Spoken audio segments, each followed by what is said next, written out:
ఈ రోజు ఈ వీడియోలో మరణ మాస్ అనే ఒక బ్లాక్ కామెడీ మూవీని మీకు రికమెండ్ చేస్తున్నాను.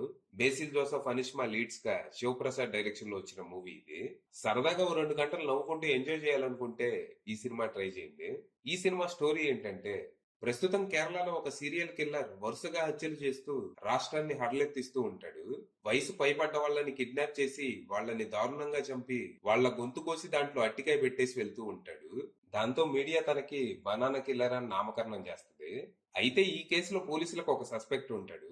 అది ఎవరో కాదు, మన హీరో లూక్. అటెన్షన్ కోసం ఏదైనా చేసే సోషల్ మీడియా ఇన్ఫ్లుయెన్సర్ అన్నమాట. ఊళ్ళో అందరినీ గెలుకుతూ ప్రతి విషయంలో తలదూరుస్తూ ఊరి వాళ్ళకి పెద్ద తలకాయ నొప్పిగా మారతాడు. అంటే మనోడు చేసే పనులు ఎలా ఉంటాయంటే, ఊళ్ళో పోలీసులు సరిగ్గా పనిచేయట్లేదని పోలీస్ స్టేషన్ ని ఓఎల్ఎక్స్ లో పెట్టి అమ్మేయటం, రోడ్డు మీద యాక్సిడెంట్ అయితే రోడ్లు పగలగొట్టాలని ధర్నాలు చేయటం, ఇలా అవసరం లేని ఎందుకు పనికిరాని వాటిని ఇష్యూలుగా మార్చి అటెన్షన్ గ్రాప్ చేయాలని ట్రై చేస్తూ ఉంటాడు. ఇక మనోడు చేసే పనులు భరించలేక ఊళ్ళో వాళ్ళంతా చందాలు పోగేసుకొని తన్ని చెక్స్లోవాకియా అనే దేశానికి తన్ని తరివేయాలని నిర్ణయించుకుంటారు. ఇంకో వారంలో ప్రయాణం అనగా మనోడు దూల కొద్దీ ఆ సీరియల్ కిల్లర్ గురించి సోషల్ మీడియాలో పోస్ట్ చేస్తాడు. దాంతో పోలీసులతో పాటు ఊళ్ళో వాళ్ళంతా కొంపదీసి అటెన్షన్ కోసం ఈడే హత్యలు చేస్తున్నాడా ఏంటి అని అనుమానించడం మొదలెడతారు. ఈ అనుమానం ఇంకా పూర్తిగా తీరక ముందే మనోడు ఒక పెద్ద ప్రాబ్లం లో ఇరుక్కుపోతాడు.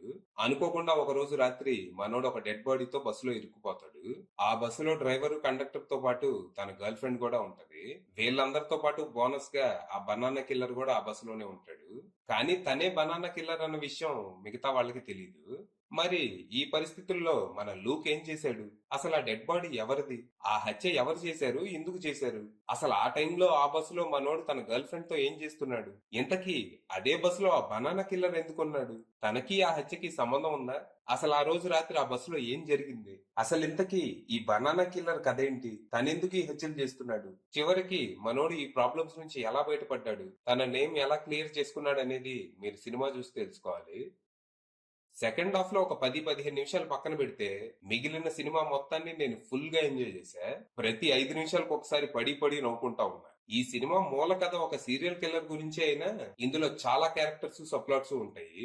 ఫస్ట్ హాఫ్ వరకు ఈ సబ్ ప్లాట్స్ కొంచెం ర్యాండమ్ గా కథకి సంబంధం లేనట్టు అనిపించినా సెకండ్ హాఫ్ లో అన్నిటిని లింక్ చేస్తూ బానే ఎండ్ చేస్తారు. ఈ సినిమాలో రైటింగ్ చాలా బాగుండింది. స్క్రీన్ ప్లే చాలా లేయర్డ్ గా క్లవర్ గా ఉంటది. బ్యాక్గ్రౌండ్ డీటెయిలింగ్ లో కూడా ఏదో ఒక జోక్ దాచిపెడతారు. ఎలాంటి సినిమాల్ని ఈజీగా 2-3 సార్లు చూడొచ్చు. ప్రతిసారి ఏదో ఒక కొత్త డీటెయిల్ జోకో తగులుతా ఉంటది.